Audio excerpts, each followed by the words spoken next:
취업 정보에 관한 정보들 지금 어디서 찾고 계세요? 전체적인 취업 정보 어디서 보는지 먼저 말씀을 드리고 본인의 이제 커리어를 어떻게 포트폴리오화 해야 되는지 이런 거 말씀드리도록 할게요. 그래서 내가 어디 쪽에 취업을 해야 되는지 잘 모르겠다고 얘기를 하셔서 오픈의 사이트 가시면은 직업진로 클릭하시면은 이렇게 나오거든요. 그래서 그 다음에 여기에서 검색창에 본인이 가지고 있는 키워드를 한번 입력을 해보세요. 그러면은 관련 직업 정보들이 다양하게 나와 있어요. 이렇게 이런 식으로 나와 있고 이런 걸 뭐 연구원이랑 클릭을 했다 그러면 하는 일, 교육, 그리고 뭐 임금 관련 전체적인 내용들이 나와 있다 보니까 그 업무를 함에 있어서 어떠한 능력들이 필요한지 이런 거 다 같이 보실 수 있으세요. 그래서 오픈에 가셔서 먼저 한번 보시는 걸 추천드리고 어떤 기업의 현재 상황이라든지 이런 걸 아는 게 중요해요. 내가 지원하는 기업이 현재 어떠한 이슈가 있고 어떠한 인재상을 선호하고 있다. 이런 것들을 아실 수 있으세요. 그래서 여기 나와 있는 사이트들 한 번씩 지원하려면 최소한 이 기업의 뭐 현재 상황이라든지 재무 현황 이런 것들을 알면 좋으니까 이런 사이트들 참고하시면 좋을 것 같아요. 먼저 취업을 하려면 그 기업에 대한 정보들을 많이 알고 있어야 된다고 생각을 해요. 그렇기 때문에 사람에는 올라오는 기업 정보가 근데 취업 공고 안 나오는 기업들도 있긴 하거든요. 물론 대기업은 다 나오겠지만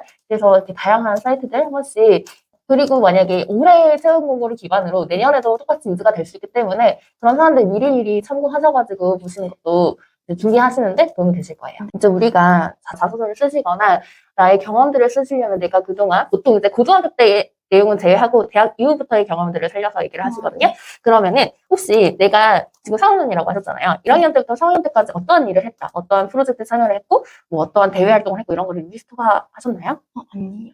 제가 그 편입을 했어서 1, 2학년 때는 학교 생활을 한 게 없고 3학년 때는 코로나여가지고 비대면 수업하다가 휴학을 냈어서 딱히 막 학교 활동이라고 할 게 없어서. 그럼 혹시 지금은 학교 활동 외에 따로 추가로 활동하고 계시는 거 있으실까요? 지금은 계약직으로 쿠팡에서 일하는 거랑 그리고 그 퇴근 후에 토익 공부. 이제 보통 자기소개서를 작성하시려면 이런 나의 경험에 대해서의 질문들이 많이 나올 거예요. 그래서 내 경험 속에서 기억에 남는 사건이 발생했는지 아니면 그 사건에서 나의 역할은 무엇이었는지 그리고 그런 문제 상황이 발생했을 때 나는 어떤 행동을 했고 어떻게 판단을 했는지 그리고 그 행동의 결과가 무엇인지 이러한 구조로 작성을 해주셔야 되거든요.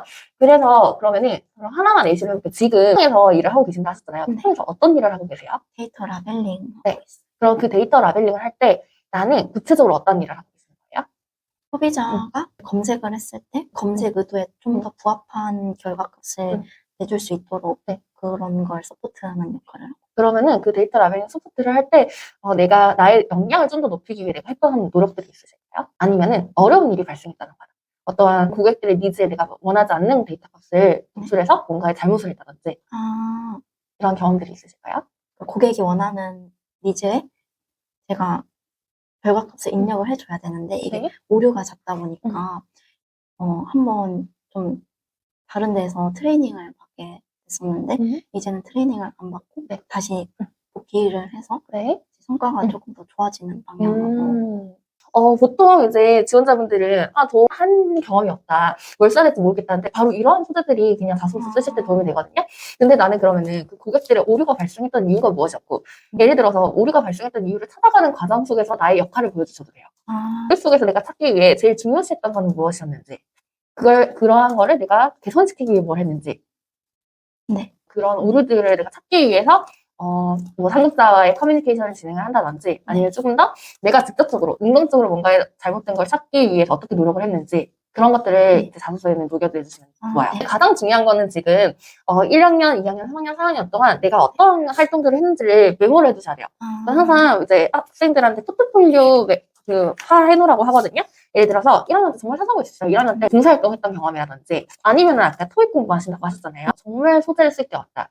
없을 경우에는 그런 식으로 자격증 취득하는 과정도 하나 쓸 수 있다고 얘기를 말씀드리거든요. 근데 너무 그냥 공부를 하기에 내가 어떻게 했고 뭐 시간을 짰고 이렇게 했다는 거는 누구나 평범한 소재가 될 수 있어요. 만약 그 소재임에도 불구하고 내가 좀 더 차별할 수 있는 어떠한 사례가 있다. 이런 식의 경우에는 그거는 활용하셔도 저는 괜찮다고는 말씀을 드리고 싶어요. 자소서 질문들이 보통 한 5개 정도 나와요. 그러면은 다 각각의 다른 경험을 작성하라고 말씀을 드리고 있거든요. 자소서 기반으로 면접까지 가기 때문에 최대한 내가 다양한 이 경험을 해봤고 그 경험에서 나의 역량을 보여줄 수 있다고 생각을 해요. 혹시 지금 어떤 프로젝트 같은 거 하신 거 없으실까요?